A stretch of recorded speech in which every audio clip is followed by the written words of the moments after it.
क्या हमारा भाग्य पहले से लिखा होता है? हमारे भाग्य में जो भी कुछ घटता है वह पहले से तय है दोस्तों। गरुड़ पुराण में बताया गया है कि मनुष्य के भाग्य में जो भी कुछ जन्म से मृत्यु तक जो भी घटना घटती है वह पहले से तय होता है। दोस्तों, मृत्यु और जन्म ही एक ऐसा सत्य है जिसे कोई टाल नहीं सकता है। पर दोस्तों, हम यह नहीं जान पाते हैं कि हमारा भाग्य हमारे जन्म से पहले ही लिखा होता है या जन्म के बाद। लेकिन गरुड़ पुराण में जन्म मरण कर्म के बारे में विस्तृत रूप से जानकारी दी गई है।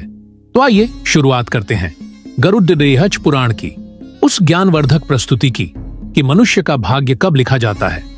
क्या मनुष्य का भाग्य उसके जन्म से पहले लिखा जाता है या जन्म के बाद?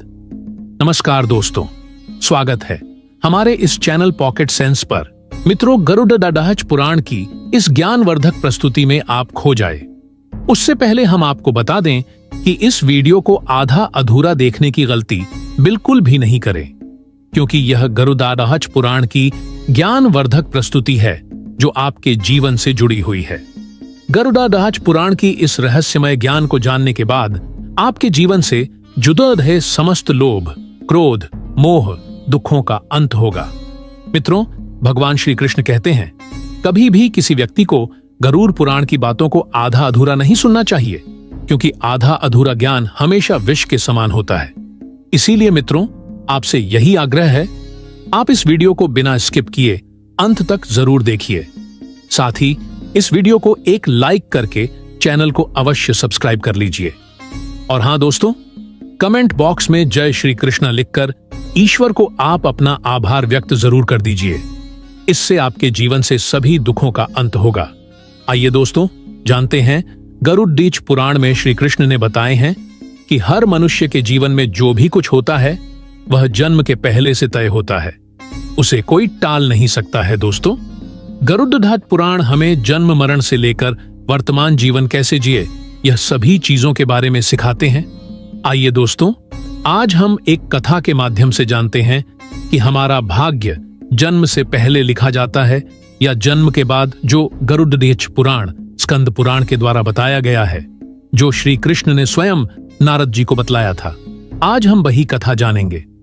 मित्रों, एक समय की बात है, द्वारका नगरी में एक दिन श्री कृष्ण अपने दिव्य आसन पर बैठे हुए थे।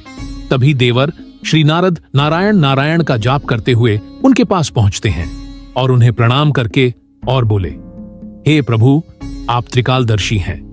मैंने सुना है कि जो जीव मनुष्य जन्म लेता है, क्या उसका भाग्य पहले से लिखा होता है? हे प्रभु, मैं जानना चाहता हूं कि मनुष्य के साथ जो कुछ घटना घटित होती है वह उसके जन्म से पहले तय होता है या वह पिछले जन्म का भोग भोगता है। क्या यह सत्य है या हम अपनी मेहनत और कर्मों से उसे बदल सकते हैं?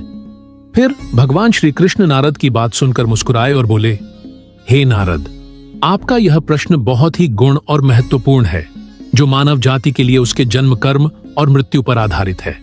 फिर कृष्ण बोले, हे नारद, मैं तुम्हें एक कथा सुनाता हूं जो ना तुम्हारे इस प्रश्न का उत्तर देगी, बल्कि हर मनुष्य के लिए एक चेतावनी और प्रेरणा भी होगी।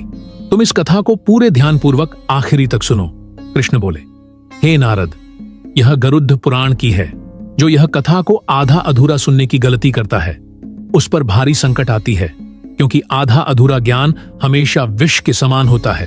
कृष्ण बोले, हे नारद, इस कलयुग भरी संसार में जो मनुष्य इस कथा को पूरे ध्यानपूर्वक आखिरी तक सुन लेगा और समझ लेगा, उसके इस संसार से सभी पाप, कर्म, क्रोध, मोह से मुक्ति मिलेगी। फिर नारद बोले, हे प्रभु, मैं उस कथा को पूरे ध्यान पूर्वक आखिरी तक सुनूंगा।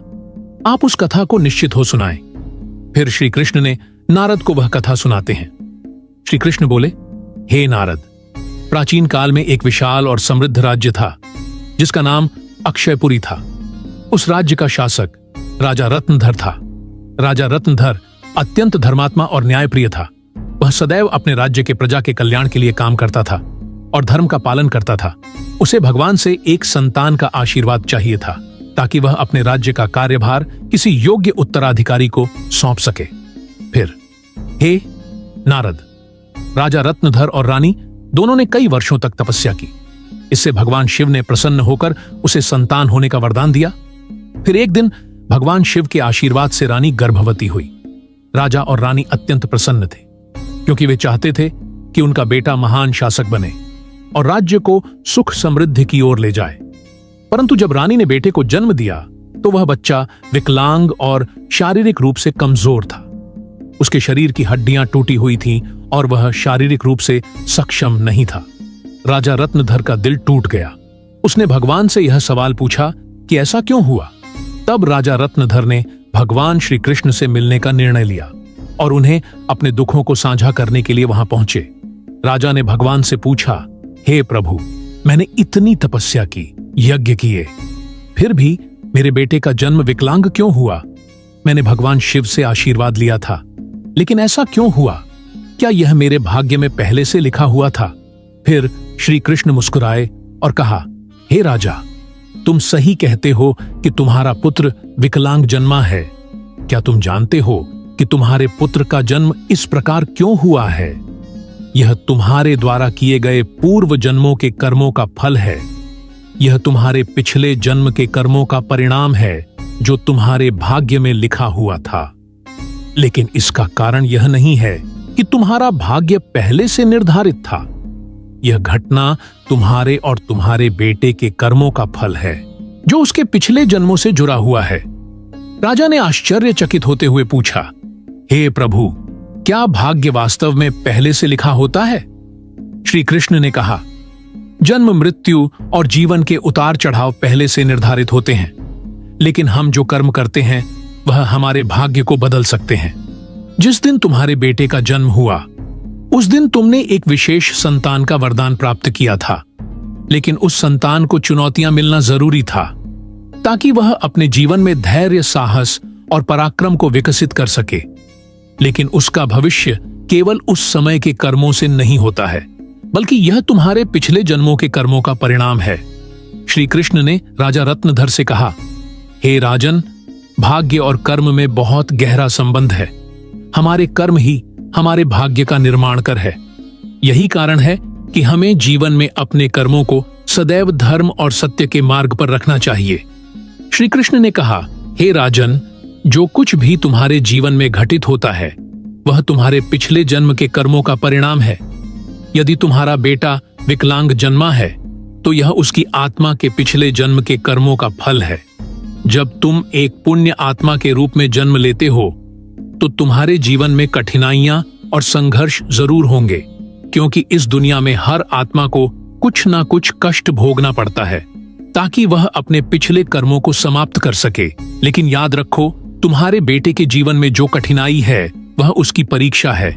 यदि वह धैर्य और साहस से इन कठिनाइयों का सामना करता है तो वह अपने भाग्य को बदल सकता है। एक दिन वह वही कार्य करेगा जिसकी कल्पना तुमने अपने जीवन में की थी। मित्रों, फिर राजा रत्नधर ने पूछा, हे प्रभु, क्या मैं और मेरे पुत्र अपने भाग्य को बदल सकते हैं? श्री कृष्ण ने उत्तर दिया, बिल्कुल, तुम दोनों ही अपने भाग्य को बदल सकते हो। तुम्हारे बेटे के जन्म के समय जो विकलांगता थी वह उसके कर्मों का फल था, लेकिन उसका भविष्य तुम्हारे अच्छे कर्मों पर निर्भर करता है। यदि तुम उसे साहस, धैर्य और आत्मविश्वास से भर दोगे तो वह अपने भाग्य को बदल सकता है। तुम्हारे अच्छे कर्मों के परिणाम स्वरूप वह एक दिन महान बनेगा और राज्य का भार संभालने में सक्षम होगा। मित्रों, फिर भगवान श्री कृष्ण ने आगे कहा, भाग्य एक चक्र के समान है जो कर्मों के आधार पर घूमता रहता है। जब तुम अच्छे कर्म करते हो तो तुम अपने भाग्य को सुखमय बना सकते हो।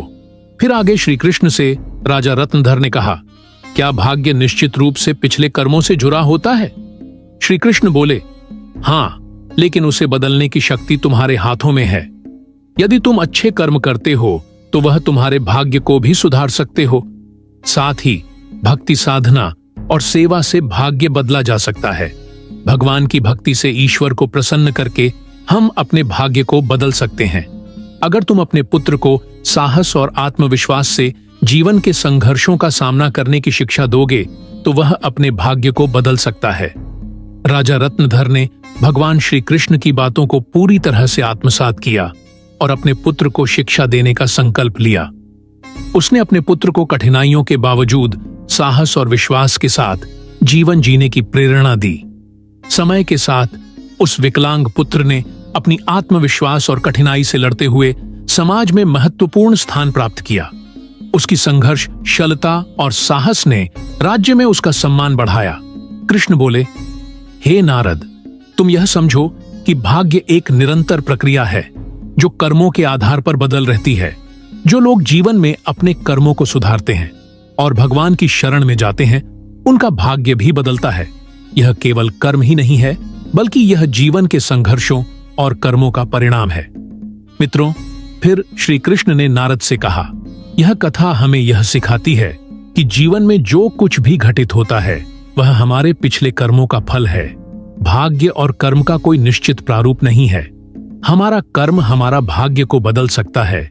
मित्रों, गरुड़ पुराण हमें सिखाते हैं, यदि हम अच्छे कर्म करते हैं और सत्य की राह पर चलते हैं और ईश्वर के ध्यान करते हैं, तो हम अपने जीवन की दिशा बदल सकते हैं।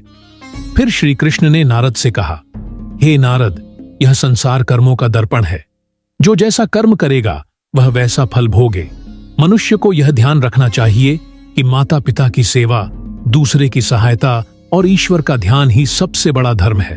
जो मनुष्य अपने पिछले जन्म में किसी के साथ पाप किया है, किसी को कष्ट दिया है, उसे न केवल नरक में भयानक यातना मिलती है, बल्कि वह जन्म जन्मांतर तक उस भोग भक्ति है। लेकिन जो अपना कर्म सुधार है, वह इस चक्र से मुक्त हो सकता है, क्योंकि यह संसार एक अवसर है। धर्म, सेवा, सत्य ही मनुष्य का जीवन है। मनुष्य के यह समझना चाहिए कि मृत्यु के बाद के उसके अच्छे कर्म ही साथ जाते हैं। मित्रों, यह कथा हमें यह सिखाती है कि हमारे भाग्य पिछले कर्मों का फल है। हर पाप का दंड, हर पुण्य का फल निश्चित होता है। हे मनुष्य, तुम अपने कर्मों पर ध्यान दो, स्वार्थ, पाप और अहंकार को त्यागो, धर्म, सत्य और सेवा को अपनाओ, क्योंकि यही जीवन का सबसे भरा सत्य मार्ग है। मित्रों, श्री कृष्ण ने इस प्रकार नारद को गरुड़ पुराण के रहस्य को बताया। मित्र, भाग्य निश्चित रूप से जन्म से पहले लिखा जाता है, लेकिन हम अपने जीवन के संघर्ष, सत्य, धर्म और ईश्वर की भक्ति से हम अपने भाग्य को बदल सकते हैं। मित्रों, गरुड़ पुराण में भाग्य का लेखा जोखा और कर्मों के बारे में उल्लेख मिलता है।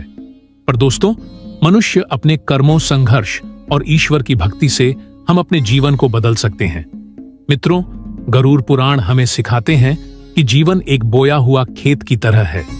मनुष्य खेत में जो बीज बोते हैं वही फल मिलता प्राप्त होता है। उसी प्रकार मनुष्य अपने जीवन में जो कर्म करते हैं उसका अगले जन्म में उसी रूप से फल भोगता है। इसलिए दोस्तों, गरुड़ पुराण में श्री कृष्ण कहते हैं कि जब मनुष्य का जन्म होता है तो उसके पिछले कर्मों के आधार पर उसका भाग्य उसके जन्म से पहले लिखा जाता है, और उस मनुष्य के साथ वही होता है जो उसके जन्म से पहले उसके भाग्य में लिखा हुआ है, जिसे कोई टाल नहीं सकता है। परंतु सत्य, धर्म और सेवा से ईश्वर को प्रसन्न कर हम अपने भाग्य को बदल सकते हैं। हिंदू धर्म का सबसे बड़ा धर्म ग्रंथ गरुड़ पुराण है, जिसमें मनुष्य के जीवन, मृत्यु और भाग्य कर्मों के बारे विस्तार रूप से बताया गया है। यह पुराण हिंदू धर्म के 18 महापुराण में से एक है, और इस पुराण में जन्म, मरण से पुनर्जन्म, कर्म और आत्मा के मार्ग के बारे में पूरे विस्तार से बताया गया है। दोस्तों, गरुड़ पुराण के अनुसार मनुष्य का भाग्य उसके पिछले कर्मों पर निर्भर करता है। गरुड़ पुराण, जो विष्णु पुराणों के प्रमुख ग्रंथ में से एक है, यह पुराण जीवन के रहस्यों और मानव के कर्म फल के बारे में बताया गया है। गरुड़ पुराण में श्री कृष्ण को साक्षात भगवान विष्णु के अवतार माने जाते हैं।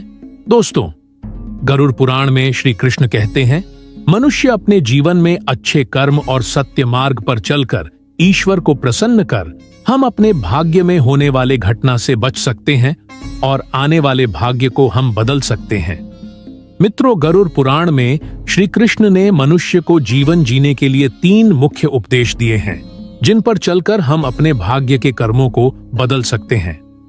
दोस्तों, आप इस वीडियो को अंत तक जरूर देखिए, क्योंकि यह सारी जानकारी गरुड़ पुराण के द्वारा बताया गया है। इस वीडियो को बीच में छोड़कर जाने की गलती बिल्कुल भी नहीं करें, इसलिए इस ज्ञानवर्धक प्रस्तुति को अंत तक जरूर देखिए। आइए जानते हैं नंबर 1, अपने धर्म का पालन करना। मनुष्य का जन्म किसी खास उद्देश्य के लिए होता है। जो मनुष्य अपने पिछले जन्म पाप किया है वह इस जन्म में भी उस पाप का भोग भोगता है, क्योंकि मनुष्य के जन्म से पहले उसका जन्म से मरण तक का भाग्य पहले तय होता है।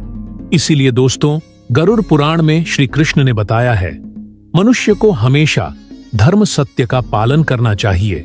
इससे हमारे पिछले जन्म के पाप से बच सकते हैं। ईश्वर की भक्ति से हम अपने जीवन बदल सकते हैं। हम सभी ऊंचाई तक पहुंच सकते हैं। दोस्तों, यह जीवन एक अनमोल उपहार है। आप इसे व्यर्थ न जाने दें। सही कर्म और धर्म का पालन से हम अपने जीवन को अगले जन्म में होने वाले घटना से बच सकते हैं। यह न केवल आपके लिए है, बल्कि इसे पूरे समाज और दुनिया के आप प्रेरणा का स्रोत बन सकते हैं। नंबर 2, माता पिता सेवा और आदर करना। दोस्तों, गरुड़ में श्री कृष्ण कहते हैं कि मनुष्य को हमेशा अपने माता पिता की सेवा करनी चाहिए, क्योंकि माता पिता के ही चरणों से तीनों लोक का स्वर्ग है। जो लोग माता पिता को नहीं मानते और न ही उनका आदर करते हैं, उसे न केवल नरक में भयानक यातना भोग है, बल्कि उसको अगले जन्म में भी भारी संकट भोगना पड़ता है और उस मनुष्य अपने पाप का परिणाम जन्म जन्मांतर तक उस कर्म का भोग को भोगता रहता है। नंबर 3, अहंकार। दोस्तों, गरुड़ पुराण में श्री कृष्ण ने बताया है, मनुष्य का सबसे बड़ा शत्रु उसका अहंकार होता है, जो मनुष्य को अपने कर्मों से दूर कर देता है। जिस मनुष्य के मन में अहंकार प्रवेश कर लेता है, वह मनुष्य अपने जीवन को उस ओर ले जाता है जहां उसे संकट के सिवा कुछ और नहीं मिल पाता है। उस व्यक्ति को न केवल नरक में भयानक यातना भोग है, बल्कि वह व्यक्ति अपने आने वाले भाग्य को भी नरक की ओर ले जाता है। इसलिए मनुष्य को हमेशा सत्य, धर्म और प्रेम की भावना रखना चाहिए।